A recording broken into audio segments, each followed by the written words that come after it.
The market for budget smartphones has grown incredibly in the last couple of years. Not too long ago, it was generally considered unwise to spend less than a couple of £100 on a smartphone, lest you accept buying something a bit slow and frustrating. This is no longer the case though. With rapid development in mobile processing power, coupled with improvements to the Android system that cope with lower specifications, the £100 price tag now has a couple of perfectly good phones to choose from. The K4 is one of those phones, and as long as you set your expectations for a £100 smartphone accordingly, you'll have a pleasant experience should you choose to buy one. Now, it won't be lighting the world on fire, but the K4 has a respectable set of components considering the price tag. Inside the K120E model that Clove is selling, you'll find a 1GHz quad-core MediaTek processor and also 1GB of RAM. Now that's perfectly acceptable to power the Android 5.1 system well. Low-intensity users will be happily able to browse over several tabs, jump between a few apps at a time, and the phone can easily handle the type of casual games that many play, such as Candy Crush, Angry Birds, Words with Friends, those kind of things. Of course, you're not going to be playing any graphically intensive 3D games, simultaneously running GPS and downloading big movies over a mobile connection, but at £100 that should be fairly obvious. The modern range processor also ensures that the K4 has support for LTE, so you can access high-speed mobile data if you have the coverage and plan to take advantage. Finally, the usual connectivity features you expect in a smartphone are here as well, such as Wi-Fi, Bluetooth 4.1, GPS, has all those bases covered. It's a fairly basic design, there's no two ways about that. The 4.5-inch screen is small by today's standards, although it wasn't too long ago this was considered a perfectly standard size, and there's plenty out there who prefer the smaller screen. The panel is surrounded by fairly thick bezels and a plastic silver trim around the sides that peeks to the front edge of the phone. It's a slightly dated design perhaps, and gives off the impression of an older generation iPhone or iPod Touch, albeit without the associated weight. The back panel is a removable cover and it's styled with a kind of mottled texture that's designed to give the appearance of material or fabric.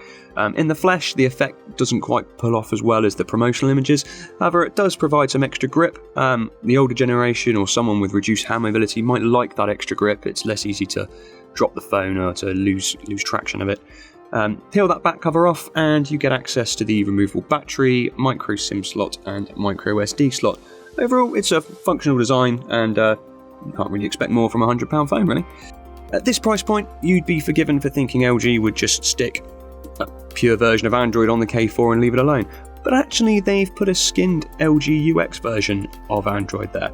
In terms of storage, this results in the end user having about 3.9 gigs available from the stock 8, so about half of what's advertised is taken up by the system.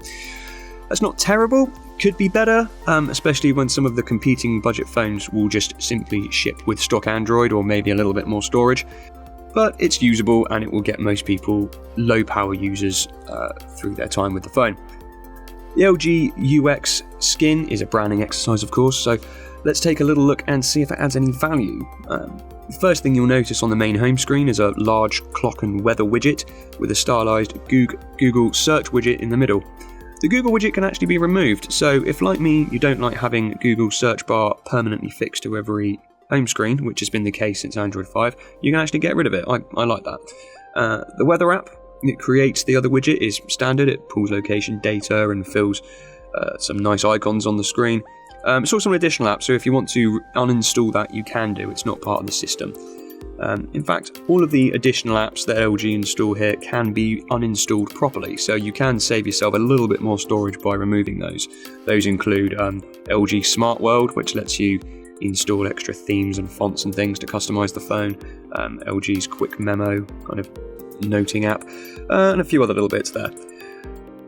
LG's modifications to the core apps, that includes dialer, contacts and messaging, they're actually quite useful.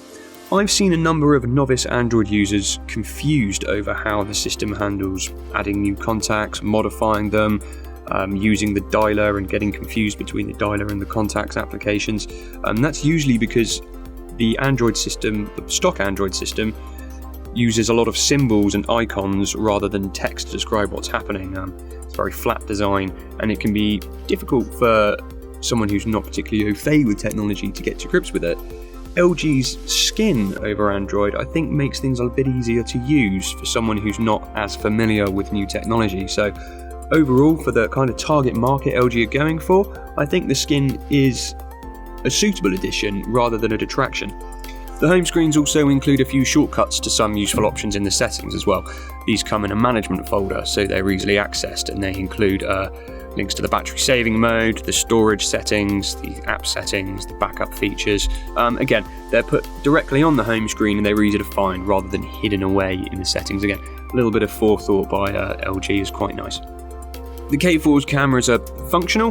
There's not really much more to say about that. Camera quality was always going to be something that would be trimmed off in order to keep the price this low. The cameras work. It's 5 megapixels on the back and 2 megapixels on the front. That's probably about the lowest specification you can get in a modern smartphone now. You can still get a decent picture out of it in the right scenario. The autofocus is quick to work, and if you're in a well-lit condition, then you generally get a decent enough photo. Indoors, low light, it's going to get quite grainy quite quickly, and the overall processing, the images are a little kind of washed out, a little bit dark, but it's kind of to be expected on this. If cameras and photographs are important to you, you still need to be spending more than £100 to get that kind of extra quality on the camera in a smartphone. But for a simple point and shoot, taking a couple of little pics here and there, it gets the job done. Down at this price, it can sometimes be harder to make a decision than when you're spending a lot of money. There's lots of choice in the low range, and it can be difficult to understand where the extra 10 or 20 quid is going when you're comparing the phones. For only £100, you can do a lot worse than the K4. That might sound like stilted praise, but really it shouldn't be. No phone is going to be perfect for everyone, and the K4 does a very good job of fulfilling the basic expectations of a cheap phone, whilst also providing a few extras which I think put it aside from the competition. You consider LG's 24-month warranty, you get support from LG services, that's a major brand, and you have an Android interface that I think is more appealing than the stock Android for novice users, new users, those who aren't familiar with the Android system. I think you got a proposition that outdoes some of the other cheaper unknown brands, and LG I think have probably got a winner on their hands at the £100 range.